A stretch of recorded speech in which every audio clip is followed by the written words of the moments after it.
Ceci est un livre audio autogénéré par Google. Collection. Autrement même. Conçu et dirigé par Roger Little. Professeur émérite de Trinity College Dublin. Chevalier dans l'Ordre national du mérite, prix de l'Académie française, Grand Prix de la francophonie en Irlande, etc. rlittle@tcd.ie. Cette collection présente en réédition des textes introuvables en dehors des bibliothèques spécialisées, tombés dans le domaine public et qui traitent, dans des écrits de tout genre normalement rédigés par un écrivain blanc, des noirs ou plus généralement de l'autre. Exceptionnellement, avec le gracieux accord des ayants droit, elle accueille des textes protégés par copyright, voire inédits. Des textes étrangers traduits en français ne sont évidemment pas exclus. Il s'agit donc de mettre à la disposition du public un volet plutôt négligé du discours postcolonial, au sens large de ce terme, celui qui recouvre la période depuis l'installation des établissements d'outre-mer. Le choix des textes se fait d'abord selon les qualités intrinsèques et historiques de l'ouvrage, mais tient compte aussi de l'importance à lui accorder dans la perspective contemporaine. Chaque volume est présenté par un spécialiste qui, tout en privilégiant une optique libérale, met en valeur l'intérêt historique, sociologique, psychologique et littéraire du texte. Tout se passe dedans, les autres, c'est notre dedans extérieur, les autres, c'est la prolongation de notre intérieur. Sonny Laboutancy. Découvrir les autres procure la meilleure façon d'arriver à soi. Éric Emmanuel Schmitt. Titre paru et en préparation. Voir en fin de volume. Introduction par Michel Huckenfack. De la même auteur.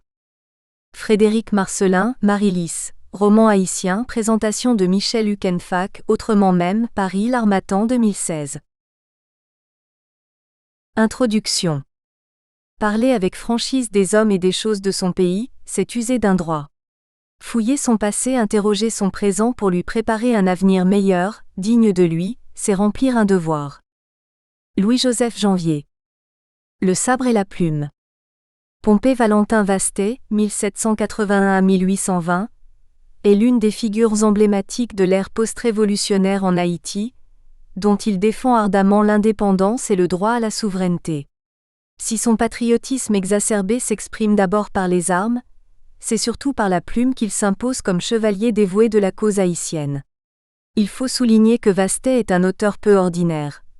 Autodidacte, il n'a pas la prétention d'être un grand écrivain, mais n'aspire qu'à informer et éclairer ses compatriotes. Dans ses réflexions, il admet n'être qu'un insulaire qui n'a jamais eu d'autre maître que ses livres. C'est en tant que secrétaire qu'il met son expérience et ses connaissances livresques au service des leaders nationaux et des affaires de l'État. Écrivain prolifique, célèbre pour sa verve anticoloniale, il est l'auteur de nombreux textes, dont une critique virulente de l'esclavage intitulée Le système colonial dévoilé. Cette diatribe expose sans concession les horreurs du système colonial et les pratiques déshumanisantes infligées aux indigènes. Le texte connaît un succès retentissant car dès sa parution il fait l'objet de multiples comptes rendus dans différentes revues françaises, américaines et britanniques. Depuis le XIXe siècle, les idées et les convictions de Vastet continuent de jouer un rôle prépondérant dans la pensée activiste négro-africaine. De plus, à travers des mises en scène théâtrales, des écrivains tels que Aimé Césaire, La tragédie du roi Christophe, 1963, René Philoctète, Monsieur de Vastet, 1975, et Derek Walcott, The Haitian Trilogy, 2002, lui ont érigé une place d'honneur dans le panthéon de la littérature caribéenne. Malgré une reconnaissance internationale, Vastet reste une énigme pour la critique historiographique, qui n'a jusqu'ici eu accès qu'à très peu d'informations sur sa vie privée. D'après les fragments historiques, Pompée Valentin, de son véritable nom Jean-Louis Vastet, est né le 21 janvier 1781 à Henry, une petite commune de Saint-Domingue. Son père, Jean-Valentin Vastet, est un Normand immigré à Saint-Domingue et devenu fermier d'habitation. Sa mère, Marie-Françoise Élisabeth Dumas, appartient à une riche famille de planteurs mulâtres. Dans ses écrits, Vastet est peu disert sur sa vie personnelle. L'on sait néanmoins que c'est à l'âge de 15 ans qu'il rejoint l'armée révolutionnaire de Toussaint Louverture. Après l'indépendance, il devient secrétaire d'André Vernet, ministre des Finances de Jean-Jacques Dessalines. Quelques années plus tard, lorsque Christophe s'autoproclame roi, Vasté est élevé au rang de baron et nommé secrétaire du roi. Il exerce également la fonction de précepteur auprès du prince royal, Jacques-Victor Henri. En outre, dans une lettre adressée en 1819 à l'abolitionniste britannique Thomas Clarkson, le baron révèle être marié depuis 12 ans et être père de 2 filles, Malvina et Aricie. En 1820, lorsque les troupes de Boyer attaquent le palais royal à la suite d'une insurrection populaire, Vasté est capturé et exécuté quelques jours plus tard.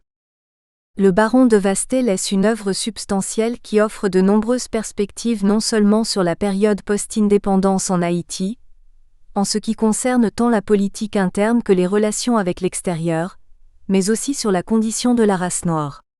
À une époque où les rapports entre écriture et engagement sociopolitique sont redynamisés, le regain d'intérêt pour les textes de cet essayiste engagé permet une réévaluation de leur importance et de leur impact dans le cadre d'opposition globale contre toute forme d'oppression. En effet, les écrits du baron apparaissent comme les précurseurs d'une littérature de la dénonciation et de la confrontation, qui rejette le mutisme et l'aveuglement face à l'injustice et aux abus. Cette littérature qui, depuis le début du XXe siècle, a pris d'assaut les sphères africaines, caribéennes et afro-américaines en réaction à la colonisation, à l'occupation, aux injustices raciales, etc., se remarque par son ton caustique, sa rhétorique contestataire et sa fougue satirique.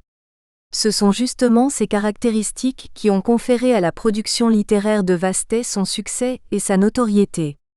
Polémique, directe et incisive, ses écrits exposent 3 préoccupations majeures. Démystifier et condamner le système colonial, soutenir Henri Christophe et confondre ses adversaires, défendre et réhabiliter la race noire.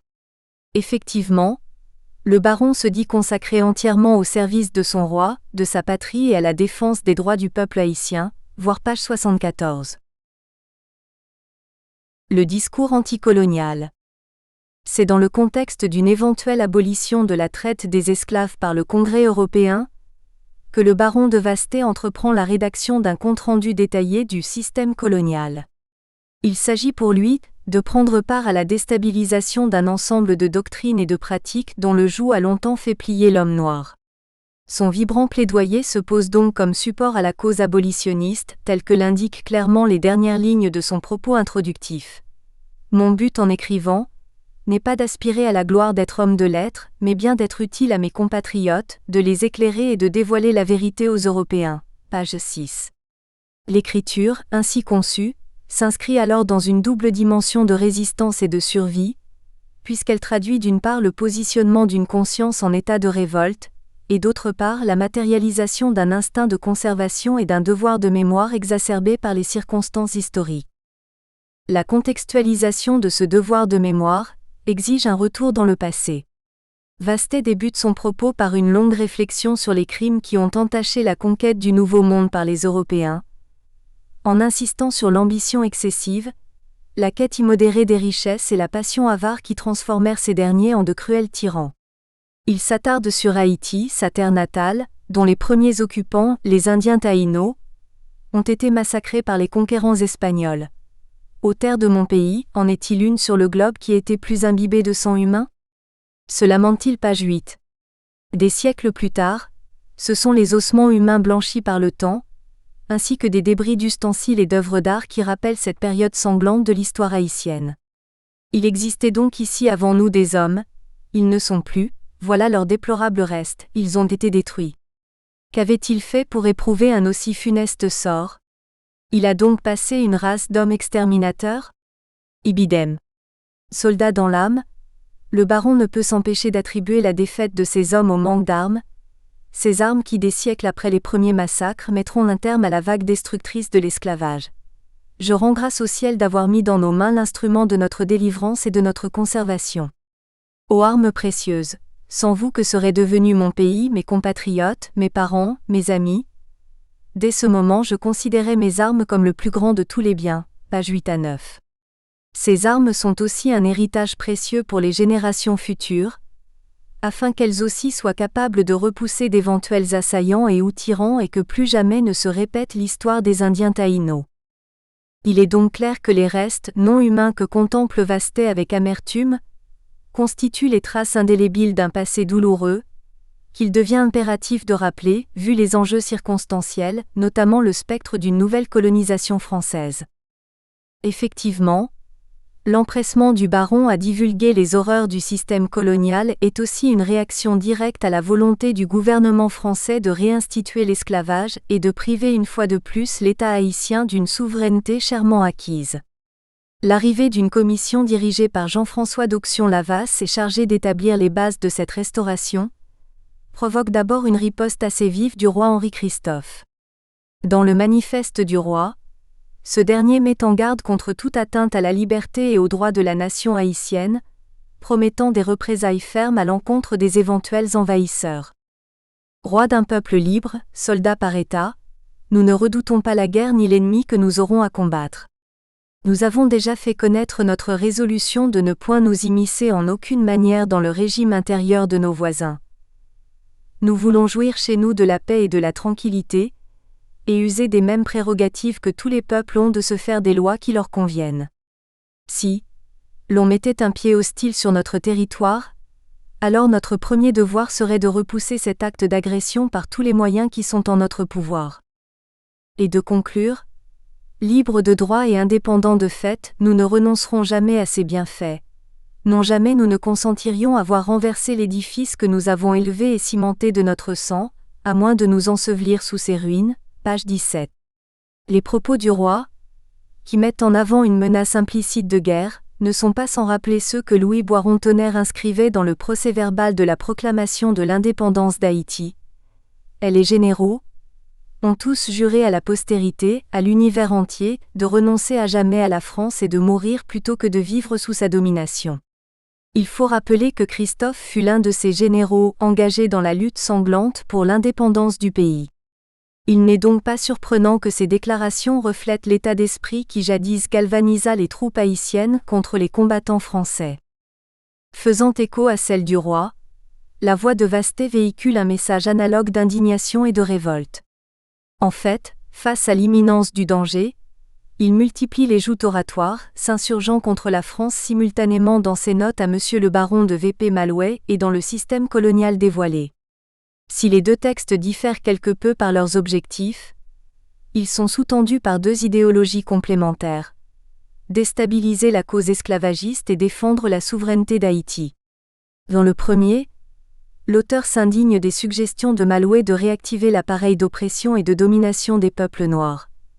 Ils osent le demander, ils ont même l'effronterie de nous le proposer, de rentrer sous le joug ignominieux que nous avons brisé à jamais. Ils ont l'impudence de parler de maître à des hommes libres depuis 25 ans. Sa longue tirade s'achève par un appel à la résistance. Amis, à ces noms d'esclaves et de maîtres, que rien n'arrête le courroux qui vous enflamme.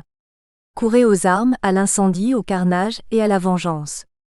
Le ton est tout aussi hargneux dans le second texte, lorsqu'il s'en prend à la France, qui, souligne-t-il, insiste à conserver un honteux trafic, pendant que la plupart des nations européennes sont prêtes à faire triompher l'humanité. Face à ce projet de récupération, il présente à l'ancienne puissance colonisatrice une réponse cinglante qui condamne et remet en question son apparent engagement humanitaire.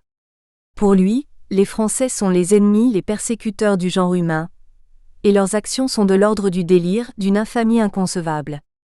En présentant conjointement la question de la souveraineté haïtienne et la cause abolitionniste, Vastet établit une corrélation qui lui permet de faire correspondre le combat national à la lutte des philanthropes européens, surtout britanniques, en faveur des Noirs.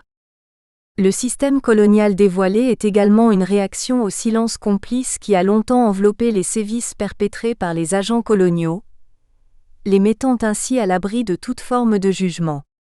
Évidemment, parmi la pléthore de textes rendant compte de la situation dans les colonies, très peu ont été rédigés par des Noirs, puisque comme le note Vastet, depuis des siècles la voix de ces infortunés compatriotes ne pouvait se faire entendre au-delà des mers, quand sur les lieux, théâtres de leurs oppressions, ils étaient étouffés par l'influence et le concours unanime de leurs bourreaux, page 32. Plus précisément, l'histoire de l'esclavage avait jusque-là été celle des mémoires et des comptes rendus rédigés par des Blancs, parfois même des colons. Qu'il s'agisse par exemple des multiples volumes sur l'histoire des colonies rédigés par Pierre Victor, baron Malouet, 1801, ou encore les soirées bermudiennes ou entretiens 1802 de FC.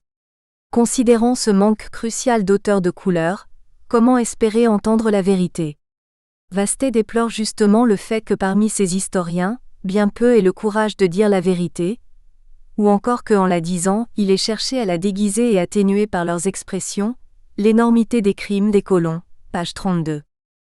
C'est donc pour corriger ce qu'il considère comme une anomalie historique, qu'il s'arme des mots pour aller à l'assaut des calomnies et dévoiler la face cachée du colonialisme.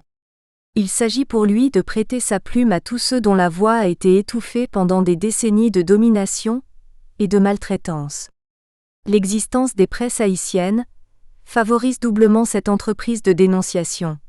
D'une part, elle implique un soutien de l'État aux écrivains engagés dans la lutte contre l'esclavage des Noirs à l'intérieur et au-delà des frontières nationales. D'autre part, elle encourage cette production nationale pour laquelle milite Vastet et qui est nécessaire à l'émergence d'un contre-discours.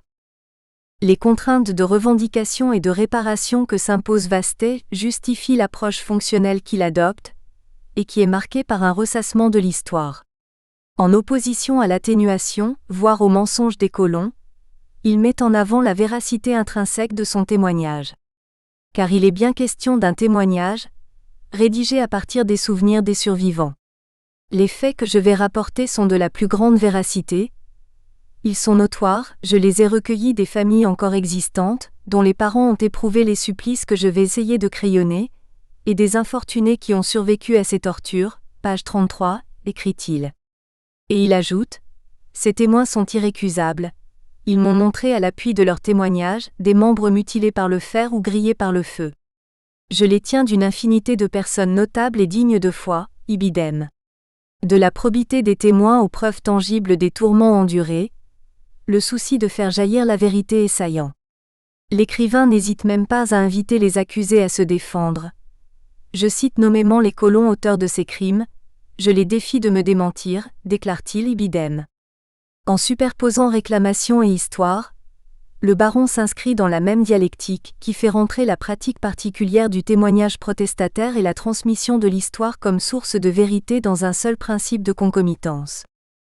Au-delà de son apport à la mise en lumière de la vérité, l'identification des coupables redéfinit la conception des exactions coloniales, envisagée jusqu'ici dans sa globalité selon la perspective unique des maîtres. Le terme dévoilé, que l'on retrouve dans le titre, permet assez clairement d'appréhender dès les premiers abords les paramètres de l'exposition dont les colons font l'objet. Effectivement, même s'il s'agit d'attaques visant une institution fermement établie, l'inventaire que dresse le secrétaire du roi démantèle l'amas vaste et uniforme de la machine coloniale, pour que puissent apparaître les différents rouages d'un appareil infernal.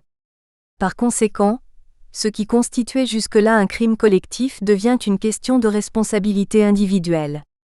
L'auteur aborde donc de plein fouet la question de l'humanisme, en mettant face à face les victimes et les bourreaux, avec en filigrane une interrogation poignante. Pourquoi et comment des êtres humains ont-ils pu traiter leurs semblables avec autant de violence et de dédain, ceci en toute impunité? Et même s'ils ne subiront jamais aucun châtiment, l'écrivain espère au moins livrer ces criminels au tribunal de l'humanité, et de ce fait, les vouer à l'exécration contemporaine et future, page 30. L'intervention du baron est d'autant plus percutante qu'elle permet une inversion des rôles, puisque les anciens accusateurs deviennent à leur tour les accusés. Renversement symbolique, qui marque un tournant dans l'histoire littéraire de l'esclavage, jusque-là à sens unique. Méthodiquement, Vastet révèle la nature des crimes. Il écrit par exemple, Gallifet et Montalibor faisaient périr leurs infortunés noirs dans les plus horribles supplices, sous le fouet et dans les cachots fangeux, où les victimes périssaient, leur corps étant continuellement dans l'eau, page 36. Ou encore, Drouet, habitant de la montagne, écrasait dans le moulin les Noirs qui ne s'empressaient pas d'ôter le café assez vite à son gré, page 40. Les supplices infligés par les femmes, qu'elles soient épouses, compagnes de colons ou propriétaires des habitations, sont aussi répertoriés dans le sinistre catalogue. Vastet révèle ainsi que Madame Sarthe, habitante de la plaine du cul-de-sac, était dans l'usage de faire donner 4 à 500 coups de fouet à ces malheureux Noirs. Elle fit mourir sous le fouet une de ses servantes pour avoir eu communication avec un blanc qui était venu la voir, page 42. Et aussi, la dame de l'Orme habitant à la ravine blanche de Cavaillon, faisait mettre en lambeaux ses domestiques aux 4 piquets. Ensuite elle les faisait tendre sur une planche la face contre ciel, et dans cet état elle les faisait assujettir avec des clous, page 45. Ces descriptions, toutes plus effroyables les unes que les autres, remettent en question les discours des apologistes du système colonial, qui dressaient un tableau imaginaire de la béatitude de l'homme noir transporté dans les colonies, page 31. Ainsi démythifiée, la mission civilisatrice est réduite à sa honteuse et monstrueuse logique d'exploitation et de domination.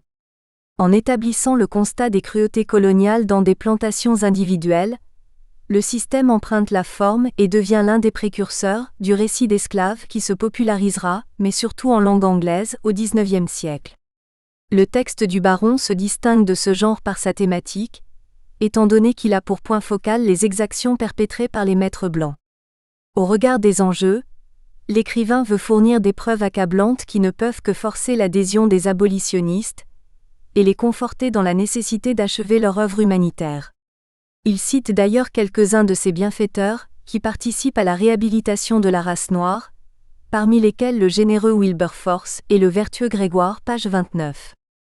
La posture anticoloniale et anti-esclavagiste du baron de Vasté peut paraître surprenante, quand on sait qu'il appartient, du moins biologiquement, à la race des tortionnaires qu'il dénonce. Comment et surtout pourquoi ce fils d'un riche planteur, dont les parents étaient sans aucun doute propriétaires d'esclaves, s'est-il rallié à la cause noire? Pourquoi en a-t-il fait son cheval de bataille au point d'en devenir l'une des figures de proue au cours de l'ère post-indépendance en Haïti? Lui-même fournit une explication qui semble intéressante, bien qu'elle demeure partielle.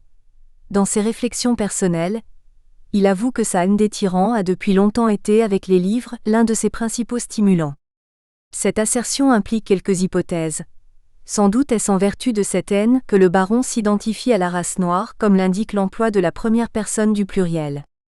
Peut-être est-ce également l'une des raisons pour lesquelles il est demeuré aussi silencieux sur sa vie dans la plantation familiale, afin de se distancer des siens, non pas en guise de renoncement aux liens familiaux, mais plutôt de répulsion envers l'entreprise esclavagiste. Enfin, en tant que mulâtre, il aurait peut-être aussi été victime de discrimination, puisque comme le rappelle David Nichols, ceux-ci subissaient eux aussi la dure loi du préjugé de couleur. En fait, une trahison serait à l'origine de cette haine implacable envers les Blancs. Après avoir rejoint les troupes de Leclerc et combattu fidèlement pour les Français, Vasté et d'autres hommes de couleur auraient été martyrisés par ceux qu'ils avaient aidés. Après avoir été des instruments nécessaires à la cause française, certains auraient été jetés dans des prisons flottantes, suffoqués, noyés ou pendus, tandis que d'autres durent s'enfuir pour échapper à la fureur de ces monstres et au supplice. Le témoignage que le baron offre à ses compatriotes, en guise de mea culpa, est assez édifiant. Pour éviter la mort que nos bourreaux me préparaient, j'ai fui dans les bois pour chercher mon salut. N'ai-je pas trouvé dans le sein de ma souche maternelle, père, mère, frères, amis qui m'ont accueilli avec des transports de joie et de la plus pure amitié? Puis-je oublier cet instant où je me précipitais dans les bras de mes frères, que j'avais malheureusement combattus? Quel remords n'éprouvais-je pas quand au lieu des reproches que je croyais recevoir, oubliant mon ingratitude ou plutôt mon erreur, ils m'accueillirent dans leur sein avec une tendresse vraiment paternelle. Dès ce moment je prononçai le serment de ne jamais détacher ma cause de celle de mes semblables, et je périrais dans ces sentiments. Il aura donc fallu que Vasté soit trahi et rejeté par les Blancs, pour embrasser la cause noire. Mais bien que cette implication ardente contre l'oppression soit entachée du vice de la trahison, le baron a planté les jalons d'une lutte qui s'est propagée à travers les domaines de la pensée et à travers les siècles. Le bon et la brute. Dans son essai sur Henri Christophe, 1767 à 1820, Joseph Saint-Rémy affirme « L'histoire ne présente peut-être pas un personnage plus difficile à juger que le général Christophe. D'une part, des témoignages fort honorables l'élèvent au rang des plus grands hommes, d'une autre part, des voix recommandables sous tous les rapports n'ont qu'un cri d'anathème contre lui. » Des deux catégories que met en lumière cette assertion, le baron de Vasté appartient certainement à la première. En effet, la majorité de ces textes contiennent une apologie du roi, mettant ainsi en relief son devoir et son attachement toujours plus ferme envers son chef. Le secrétaire semble être investi d'une mission particulière. Peindre du souverain une image positive qui lui attirerait la sympathie à l'intérieur et au-delà des frontières nationales. Ce sont ses écrits élogieux entre autres, qui lui ont probablement valu sa réputation de publiciste, de propagandiste. Et c'est sans doute à cette renommée que l'on peut rattacher la lettre que Thomas Clarkson adressait à Christophe en 1820. Afin de dissiper les préjugés liés à la cruauté supposée du roi, ainsi qu'au ridicule de son gouvernement, afin aussi d'accroître l'estime du peuple et des dirigeants français vis-à-vis du souverain, l'abolitionniste recommande à celui-ci d'obtenir de Vastet un petit ouvrage, 40 à 50 pages, grâce auquel tomberait le masque de monstre cruel forgé par les ex-colons. En plus de suggérer un titre au document, quelques observations sur le gouvernement de la partie du nord et de l'ouest d'Haïti, Clarkson offre quelques idées sur son contenu. La peinture de la situation du pays avant l'avènement de Christophe, en insistant sur le désordre social, la présentation et la justification des mesures administratives, dont la rigidité était nécessaire au rétablissement de l'ordre, la mise en relief de chaque action entreprise pour l'amélioration de l'agriculture, des arts, de la littérature et de la religion, et la description brève du mode de gouvernement, en insistant sur le système d'éducation destiné à enrayer l'ignorance. Si les propos de Clarkson ne sont pas d'une grande originalité, vu qu'ils semblent de manière générale résumer les écrits précédents de Vastet, il confirme tout de même sa position d'ami du roi, prêt à défendre la cause de celui-ci en toutes circonstances. D'après le baron, Henri Christophe, qui fut le premier et le dernier roi d'Haïti, ne mérite que la reconnaissance du peuple haïtien, comme le démontre le panégyrique qui constitue l'une des dernières articulations du système colonial dévoilé, voir page 69. En fait, dans les discours de Vastet, Christophe, leader choisi par la Providence, apparaît comme un roi intègre et consciencieux, soucieux de sauvegarder la souveraineté de son pays, d'œuvrer pour son développement et sa reconnaissance à l'étranger et de maintenir le peuple dans la paix et l'unité. Effectivement, le roi se veut résolument progressiste et désireux de conquérir une place dans le monde grâce à des taux élevés de production et d'instruction, ainsi que par une organisation rigoureuse de la vie sociopolitique. Cette vision ou plutôt cet idéal d'un État prospère et autonome suppose une relation égalitaire avec les autres nations, et par conséquent, un rejet ferme de toute forme d'assujettissement à l'ancienne métropole. En cela, Christophe demeure fidèle aux résolutions qui avaient scellé l'accession à l'indépendance.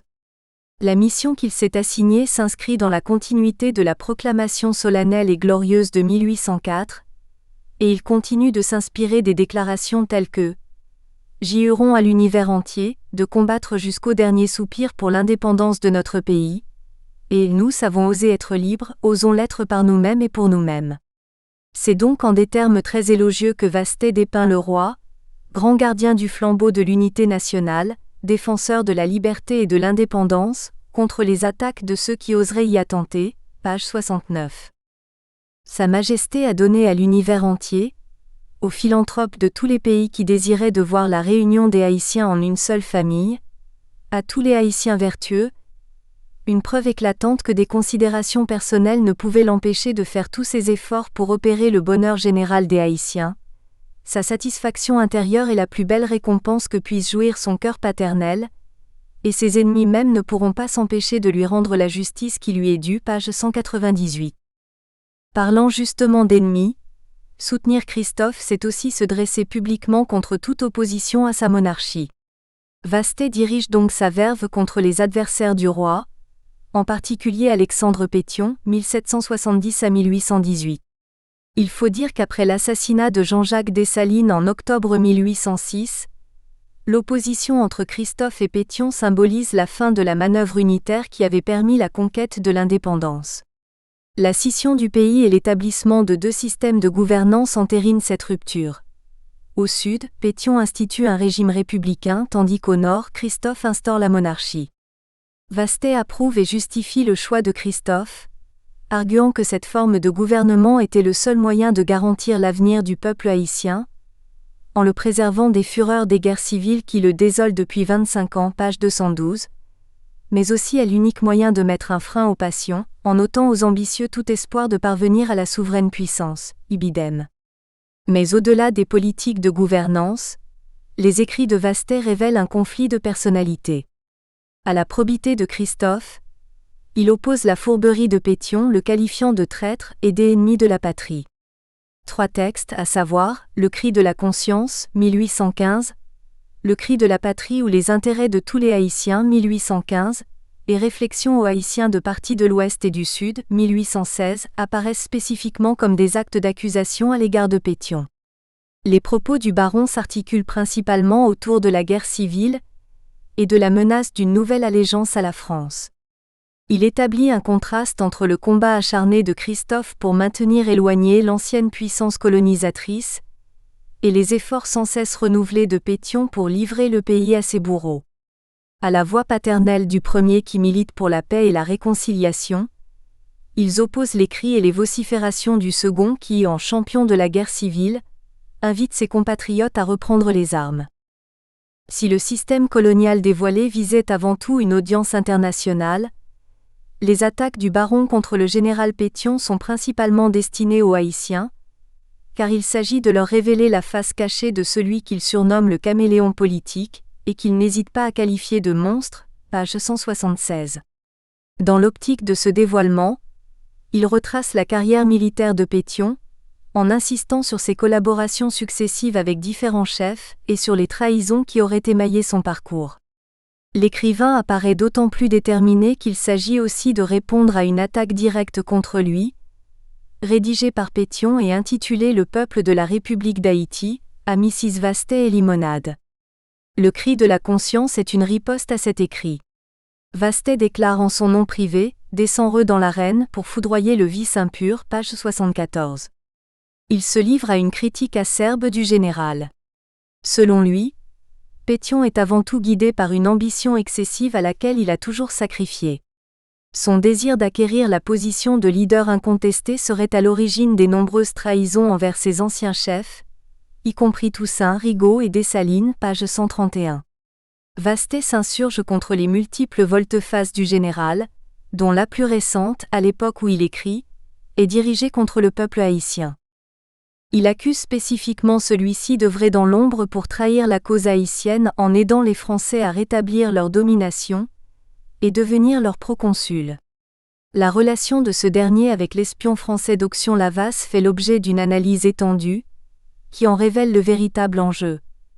Contrairement aux propos de Pétion qu'il établisse exclusivement comme émissaire de Louis XVIII, le colonel Lavas effectue bien une campagne d'espionnage pour le compte du ministre Malouet, dont l'objectif est d'évaluer les conditions d'une remise en vigueur de l'esclavage.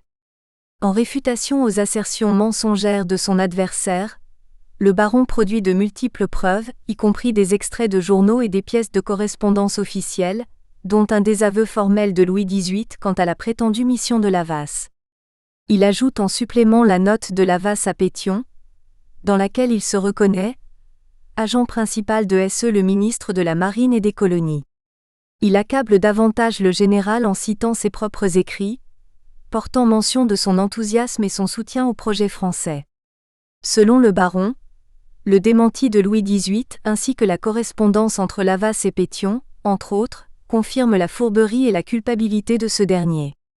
Par conséquent, il est impératif de le déclarer traître à la patrie, de le juger comme atteint et convaincu du crime de haute trahison, page 122. Il faut le punir sévèrement pour avoir attenté à la liberté et à l'indépendance du peuple haïtien, et compromis sa sûreté, ibidem. Les actes de l'accusé sont encore plus répréhensibles, vu qu'ils ont contribué à exacerber les guerres civiles.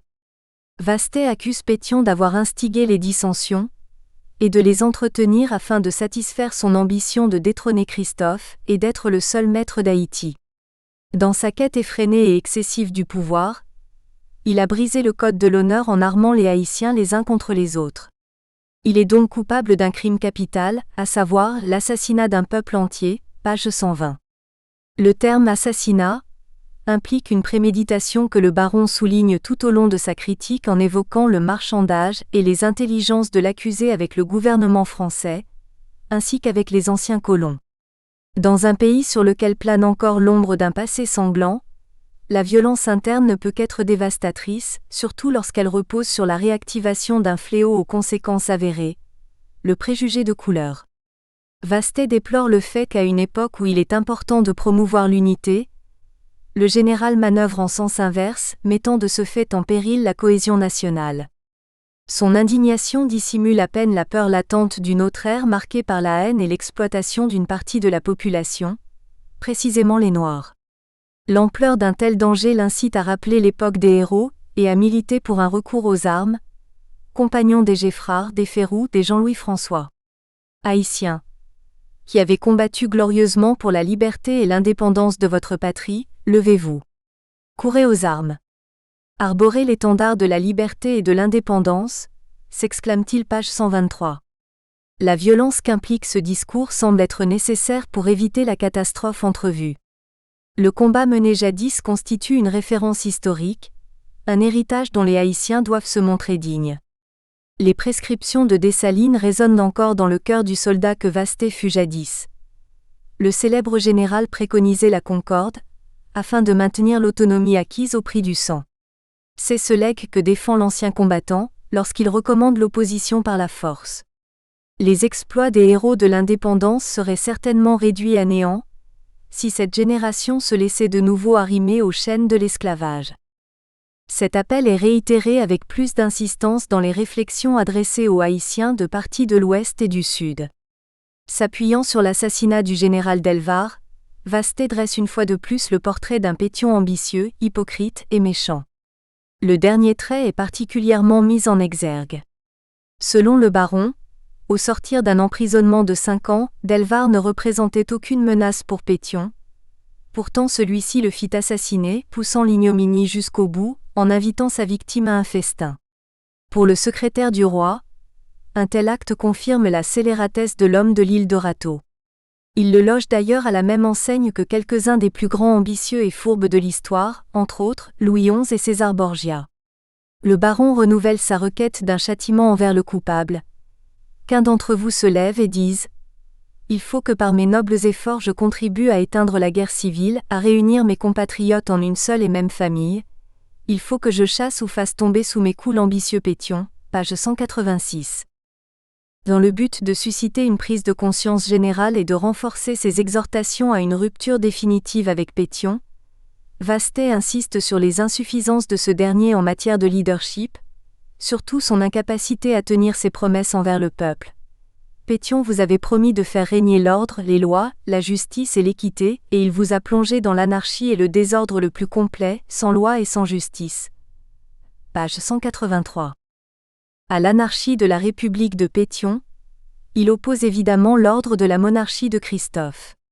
Soucieux de promouvoir la liberté et l'égalité, le roi, dont les capacités de leader sont incontestables, d'après son secrétaire, a établi un système de gouvernance où les honneurs et les récompenses sont proportionnels au service rendu. La partie du pays contrôlée par sa main ferme et juste est en paix et en voie continuelle d'expansion. De plus, afin d'encourager tous les Haïtiens à participer à l'édification de la nation, il leur a adressé un langage de paix, de réunion, de réconciliation, d'oubli du passé. Page 127. Compte tenu de ces différences, la conclusion de Vastet est sans équivoque. Il vaut mieux non seulement rejeter le général, mais surtout suivre le roi. Dans le cri de la patrie, il écrit « Rallions-nous donc, mes frères, autour de ce Père commun qui doit nous diriger. Rallions-nous donc, ne formons autour de ce trône qu'une seule et même famille. C'est là que vous trouverez le calme, le bonheur, la sécurité, la vraie gloire et des récompenses dignes de vos sentiments et de vos services. » Page 213. Le parti pris de Vastet n'est pas surprenant, vu la profondeur de ses rapports professionnels et amicaux avec le roi. Sa passion pour la cause haïtienne, et sa dévotion presque fanatique envers son chef peuvent expliquer son manque de retenue, sa fureur à peine voilée, son jugement peu nuancé de Pétion et son vœu de voir disparaître ce rival indésirable. Si les documents soumis en guise de preuve semblent corroborer les accusations, la tournure parfois excessivement personnelle peut en limiter la portée juridique et historique. Surtout que Vastet ne mentionne pas les fautes de Christophe, encore moins les lois et mesures mises en vigueur par ce dernier pour édifier la nation, et qui ont contribué à son image de leader despotique. Malgré cette omission, l'argumentaire du baron demeure une source assez importante d'informations non seulement sur l'attitude de la France envers son ancienne colonie, mais aussi et surtout sur la dynamique des relations au sein du jeune État haïtien au sortir de l'esclavage, notamment les rapports conflictuels entre les partis républicaines et monarchiques. Vastet et la pensée intellectuelle noire. Dans les textes de Vastet, la cause de la nation haïtienne et celle de la race noire sont indissociables l'une de l'autre. L'esclavage et la domination qui constituent les moteurs essentiels de la première sont transférés à la seconde, puisque comme le rappelle l'écrivain, l'Afrique est apparue comme un point de ravitaillement inépuisable pour des colons désespérément en quête d'une main-d'œuvre pour pallier la réduction drastique de la race indienne qui s'amenuisait irrévocablement, accablée par le poids du dur labeur et des mauvais traitements, VOICI donc la funeste origine de la traite des esclaves. C'était pour être condamnés comme eux aux travaux, aux supplices, au mépris et à la mort que les Européens ont entrepris ce trafic infâme, écrit-il page 15. Si cette entreprise monstrueuse reposait sur l'appât du gain, elle était aussi intimement liée à une intolérance de la différence, fondée sur la conception erronée de l'autre. De manière précise, c'est surtout aux excès relatifs aux préjugés de couleur que Vastet attribue les atrocités infligées aux Noirs. Préjugé, génie barbare, que ton empire est puissant sur le cœur de l'homme, c'est toi qui le portes à méconnaître son frère, à le haïr et à le persécuter, c'est toi qui étais l'âme et le mobile du féroce colon quand il exerçait ses cruautés sur nous. C'est toi qui lui inspirais cet affreux délire, qui le portait tout à la fois, à outrager le ciel et la nature, page 66. Évidemment, c'est sur la base de cette prétendue infériorité des Noirs que ceux-ci ont subi la traite, l'esclavage et autres formes d'oppression. Le baron évoque les habitants de la Laponie, de la Nouvelle-Zélande, du Groenland, etc., qui, malgré leur état primitif, n'ont jamais subi l'esclavage. Il étaye son discours sur le préjugé de couleur, en rappelant quelques-unes des théories relatives à la pensée raciale qui s'est développée entre les XVIIe et XVIIIe siècles. À l'image du démantèlement visant les actes barbares des anciens colons, il identifie les théoriciens de la présumée subordination congénitale des Noirs. Il cite par exemple l'hypothèse de Barrère et Winslow sur la couleur plus foncée de la bile des Noirs par rapport à celle des Européens, ainsi que l'opinion du baron de Beauvois sur la différence d'espèce entre blancs d'une part, et nègres et mulâtres d'autre part, avec pour corollaire l'impossibilité pour ces derniers de prétendre aux droits naturels. C'est la mise en filigrane d'une taxonomie biologique qui se sert de la différence physique comme prétexte pour hiérarchiser la gent humaine et instaurer des relations de domination et d'exploitation, donnant ainsi lieu à une contradiction fondamentale entre le maintien de l'esclavage et les revendications de liberté. C'est avec une ironie mordante que Vastet révèle ce paradoxe. Rejetant ces théories, il dresse un contraste entre l'aveuglement qui caractérise ces savants et le siècle des Lumières qui valorise le triomphe de la raison. Comme il l'avait déjà fait en ce qui concerne le système colonial, Vastet présente un contre-discours. Aux réflexions des experts à la base scientifiquement douteuse, il oppose les comptes rendus d'expéditions rédigés par d'autres colons, dans l'optique d'établir une distinction entre la théorie et la pratique. La confrontation de ces deux pôles permet une mise en relief saillante de l'inauthenticité et de l'incohérence des explications portant sur la corrélation entre l'anatomie des Noirs et leurs conditions. L'écrivain mentionne les récits de Raynal qui dépeignent la solidarité, l'honnêteté et le sens de l'honneur des Africains, pages 22 à 23. Il s'attarde sur les voyages de Mungo Park, dont le récit a mis en lumière l'absence d'anthropophagie ou encore de cruauté chez les Africains, montrant par conséquent que ces derniers ne sont point aussi barbares et aussi éloignés de la civilisation que leurs ennemis veulent le faire croire, page 23. Au contraire, ce sont des individus dénués de mesquinerie, mais remplis de générosité et prompts à la solidarité. Sa discussion détaillée de l'accueil reçu par Mungo Park lors de son périple s'achève par une question. Blancs nos calomniateurs. Un malheureux noir qui partirait de son pays pour aller voyager dans vos climats lointains serait-il accueilli par les souverains qui vous gouvernent avec autant de bienveillance et de générosité ? Page 26. La question, rhétorique, suggère bien sûr qu'un noir ne jouirait jamais d'une telle faveur, et retourne donc implicitement les accusations de barbarie et de crime aux blancs. Ultimement, même s'il s'évertue à contrecarrer des propos qu'il qualifie d'absurdité, Vastet trouve injuste et inutile une cause qui repose uniquement sur des arguments infondés. Au terme de son plaidoyer, ce ne sont plus les Noirs, mais les Blancs qui, comblent de l'ironie, apparaissent dénués de sens commun, puisqu'ils s'entêtent dans l'erreur et l'aveuglement. S'insurger contre l'esclavage, condamner l'impitoyable machine coloniale, déconstruire les doctrines raciales justifiant la domination de la race noire et œuvrer pour la réhabilitation de cette dernière, sont les points essentiels de l'héritage laissé par Vastet aux intellectuels noirs. Ces textes constituent les prémices de l'anthropologie positive que développeront les anthropologues haïtiens tels que Anténor Firmin et Louis-Joseph Janvier dès la fin du XIXe siècle. C'est dans la continuité de leurs discours et ouvrages sur l'égalité des races que se situent les publications de W.E.B. Du Bois, sociologue et historien américain.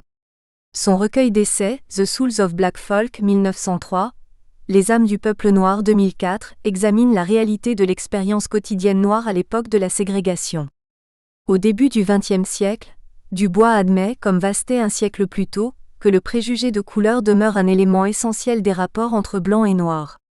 Si l'on a pu considérer les réflexions de Du Bois comme les premières étapes de la construction d'une conscience collective noire, l'on ne peut ignorer l'apport de Vastet au fondement de cette identité collective, comme en témoigne entre autres le retour à l'ascendance africaine et l'emploi permanent du nous dans le système colonial dévoilé. Dans le sillage de Du Bois, Frédéric Marcellin, écrivain et homme politique haïtien, reconnaît lui aussi l'ampleur du problème de couleur, surtout le rabaissement dont sont victimes les Noirs. Et lorsqu'en 1913 il rappelle la triste histoire d'Haïti, il met avant tout l'accent sur la capacité de ces êtres généralement outragés et humiliés à transcender des conditions intrinsèquement difficiles pour accomplir un exploit à portée historique. On avait établi dans l'île un épouvantable bagne de 500 000 ilotes, ne relevant absolument que du bon plaisir de leur maître. C'est de ce bagne que sortit l'indépendance du pays, ce qui suppose malgré tout que ces esclaves avilis et dégradés pouvaient concevoir et mener à bonne fin, en dépit de leur origine, un assez grand dessein. Il faut même dire le plus grand dessein qu'il soit possible de concevoir, puisque la liberté est le premier des biens. Rejoignant la pensée de Marcellin, les travaux ethnographiques de son compatriote Jean Price Mars, 1976 à 1969, reconsidèrent la contribution des Noirs à la civilisation universelle et mettent en valeur la richesse de l'art et de la culture noire. Dans son ouvrage Ainsi parla l'oncle, Essai d'ethnographie, 1928, l'ethnographe haïtien revalorise et célèbre des pratiques artistiques et culturelles longtemps dénigrées et ou ignorées. À la suite de Price Mars, les écrivains et hommes politiques Aimé Césaire, 1913 à 2008, Léopold Sédar Senghor, 1906 à 2001 et Léon Gontran Damas, 1912 à 1978, continuent de valoriser les traditions africaines et les cultures noires dans le cadre de la négritude, à la fois mouvement et philosophie. La revue, L'étudiant noir, sera une plateforme de choix pour exprimer cette négritude, perçue dans sa globalité comme la fierté d'être noir. C'est cette fierté que défend passionnément Frantz Fanon, 1925 à 1961, dans son texte fondateur Peau noire, masque blanc, 1952, qui analyse et dénonce la névrose collective dont est victime la race noire à cause de la colonisation. La question identitaire que Vastet n'avait fait qu'effleurer continue de s'épanouir sous la forme de deux autres mouvements littéraires et politiques développés par des écrivains martiniquais. L'antillanité des apostrophes, Édouard Glissant, 1928 à 2011, et la créolité de Jean Bernabé, 1942 à 2017, Raphaël Confiant, 1951, et Patrick Chamoiseau, 1953. Ces théories élaborées dans la deuxième moitié du XXe siècle, respectivement dans les années 60 et les années 80, élargissent le champ de la négritude pour embrasser les multiples héritages identitaires et culturels. L'ouverture est même encore plus visible depuis la fin du XXe siècle et le début du XXIe siècle, avec la volonté manifeste de l'intelligentsia noire de souligner les multiples contributions de leur race au développement de l'humanité. Conjointement, des voix comme celles des écrivaines et écrivains Marie Scondé, Guadeloupe, Alain Mabankou, République du Congo, et Abdourahmane Ouaberi, Djibouti, s'élèvent pour revendiquer la suppression de la ligne de démarcation qui maintient la pensée noire isolée du reste du monde. L'action est doublement symbolique, étant donné qu'elle vise l'anéantissement des systèmes de domination, principalement la centralisation de la production littéraire au sein de la métropole française, ainsi que l'intégration de l'intellectualisme noir, les deux étant sous-tendus par un égalitarisme voulu et longuement recherché. L'acceptation du noir comme être de chair et de sang, ainsi que la reconnaissance de ses facultés intellectuelles, sont les deux pans d'un humanisme noir qui revendique l'appartenance de la race à la civilisation universelle. Place qui lui a toujours été contestée, voire déniée.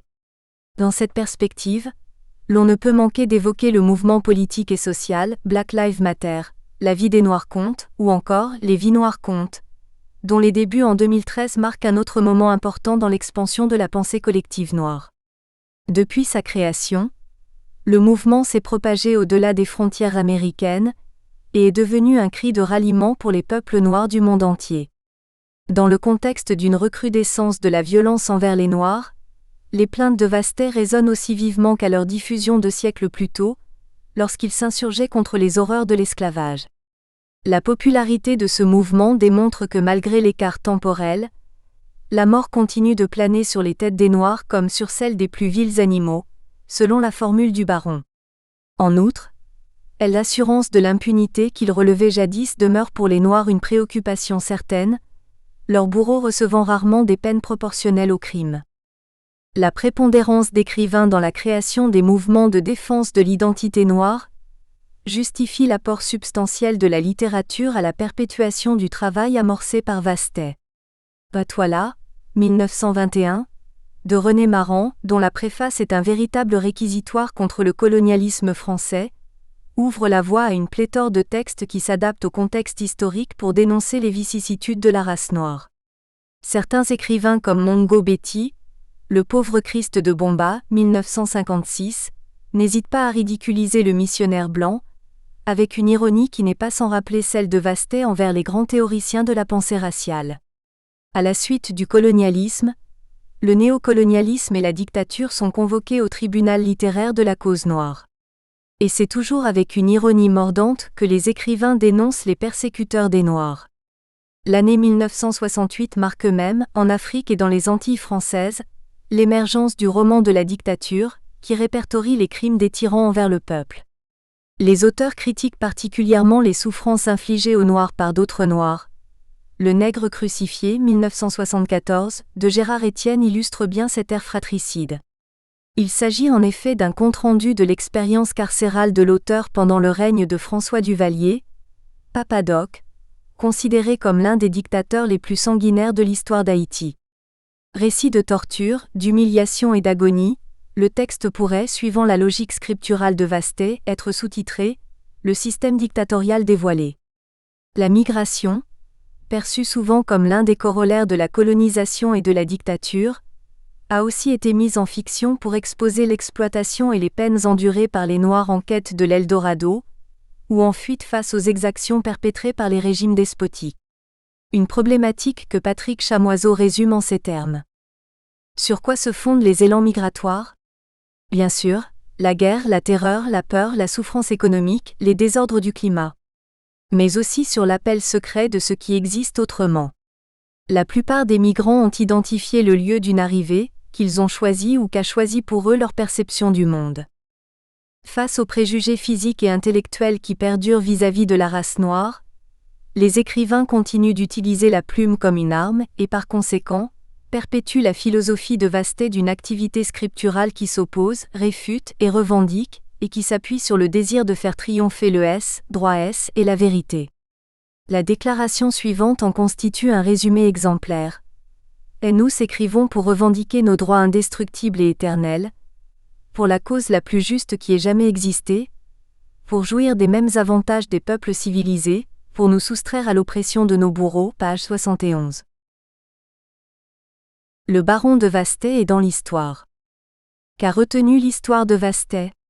Son statut d'idéologiste, de propagandiste ou encore de publiciste semble faire l'unanimité de la critique qui continue de louer sa verve et son courage. Effectivement, en sa qualité de secrétaire d'Henri Christophe, le baron a fidèlement et vaillamment défendu sa nation et son roi. Ses écrits politiques offrent une succession de gros plans qui révèlent d'une part les dynamiques socio-politiques en Haïti au lendemain de l'indépendance, ainsi que les rapports avec l'ancienne puissance colonisatrice. Les textes laissent transparaître une volonté infaillible de maintenir la souveraineté de l'État, couplée à un profond désir d'unité, malheureusement mise en péril par des oppositions parfois d'ordre purement individuel. Malgré la réunification du pays en 1920, les fractures géopolitiques de cette époque restent une plaie béante qu'il semble difficile voire impossible de refermer, et les conflits idéologiques qui en résultent demeurent l'un des obstacles majeurs à surmonter en Haïti. D'autre part, Vastet dissèque la condition des Noirs à une époque qui se réclame maîtresse de la science et de la raison. Ces analyses dévoilent les pans d'un système de domination aux tentacules multiples, embrigadé dans le refus de la différence, et avivé par la recherche du profit au détriment de la cause humaine. Mais au-delà de ces images de pourfendeurs de l'esclavage, du système colonial et de la race blanche, d'intellectuels pugnaces, de secrétaires héros et ombres doubles du roi Christophe, ou encore de voix des esclaves et du peuple haïtien, se dissimule aussi une figure littéraire, encore assez méconnue, qui a essarté les multiples champs sur lesquels ont fleuri les récits d'esclaves, ainsi que les théories identitaires noires. En attaquant de front la machine coloniale, Vastet a ouvert la voie à de multiples possibles, inspiré l'expression d'un humanisme noir qui riposte contre l'injustice et réclame son identité humaine et intellectuelle. La pléthore de mouvements et concepts mettant en avant une conscience collective noire, qui n'exclut cependant pas les spécificités de chaque ère géographique, démontre l'efficacité et surtout la pertinence des discours du baron des siècles après leur parution. On peut dire que ces écrits ont marqué le début de l'âge d'or, de la pensée noire, si on admet avec Saint-Rémy que la plus belle époque de la vie d'un peuple, c'est celle où, après une longue et dure sujétion, il brise ses liens et vient réclamer sa part de service et d'avantage dans la famille des nations.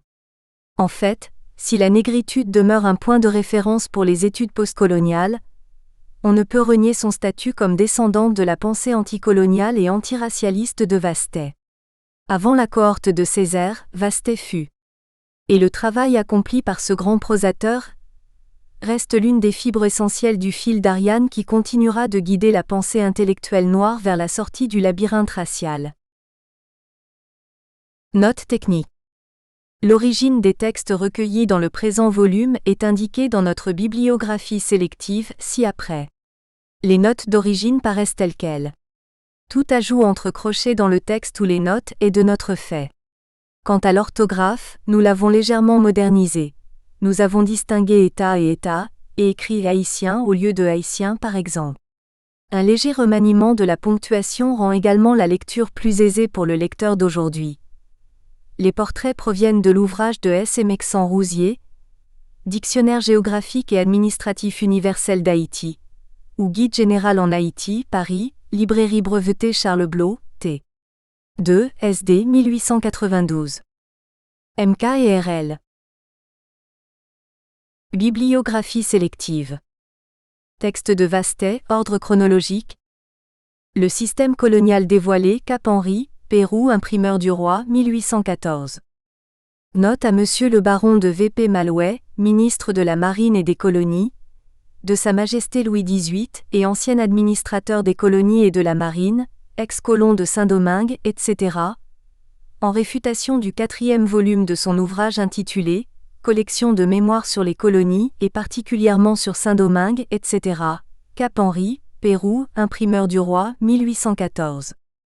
À mes concitoyens haïtiens, Cap-Henri, Pérou, imprimeur du roi, 1815. Le cri de la conscience, Cap-Henri, Pérou, imprimeur du roi, 1815. Le cri de la patrie ou les intérêts de tous les Haïtiens, Cap-Henri, Pérou, imprimeur du roi, 1815. Réflexion adressée aux Haïtiens de parties de l'Ouest et du Sud, sur l'horrible assassinat du général Delvar commis au Port-au-Prince, dans la nuit du 25 décembre 1815 par les ordres de Pétion, Cap-Henri, Pérou, imprimeur du roi, 1816. Réflexion sur une lettre de Mazère, ex-colon français, adressée à MJCL Sismonde de Sismondi, sur les Noirs et les Blancs, la civilisation de l'Afrique, le royaume d'Haïti, etc., Cap-Henri, Pérou, imprimeur du roi, 1816. Réflexion politique sur quelques ouvrages et journaux français concernant Haïti, sans souci, Imprimerie royale, 1917. Essai sur les causes de la révolution et des guerres civiles en Haïti, Sans souci, Imprimerie Royale, 1919. Texte critique et historique. Voiron-Tonnerre, Louis, Mémoire pour servir à l'histoire d'Haïti, Paris, France Libraire, 1851. Césaire, Aimé, Discours sur le colonialisme, 2e édition, Paris, Présence africaine, 1995. Chamoiseau, Patrick, Frères migrants, Paris, Seuil, 2017. Christophe, Henri, Manifeste du roi, Cap-Henri, Pérou, Imprimeur du roi, 1814. Christophe, Henri et Thomas Clarkson, à Correspondence Édition. Earl Leslie Griggs et Clifford H. Prator, Berkeley et Los Angeles, University of California Press, 1952. Doe, Marlène Baron de Vasté and the Origins of Black Atlantic Humanism, New York, Palgrave Macmillan, 2017. From Classical French Poet to Militant Haitian Statesman, The Early Years and Poetry of the Baron de Vasté, Research in African Literatures, 43.1 2012, page 35 à 57. Dubois, W.E.B. The Souls of Black Folk, New York, Dover. 2007. Garraway, Doris. Abolition, Sentiment and the Problem of Agency in le Système colonial dévoilé, The Colonial System Unveillé, édition Chris Bongy, Liverpool, Liverpool University Press, 2014, page 211 à 246. Grégoire, Henri, De la littérature des nègres, ou Recherche sur leurs facultés intellectuelles, leur qualité morale et leur littérature, Paris, Maradan, 1808. Hector, Michel, Une autre voie de construction de l'État-nation, L'expérience christophienne 1806 à 1820, in Michel Hector et Laennec Urbon. Nous espérons que vous avez apprécié cet aperçu. Pour continuer à écouter ce livre audio sur Google Play Livres, utilisez le lien dans la description de la vidéo.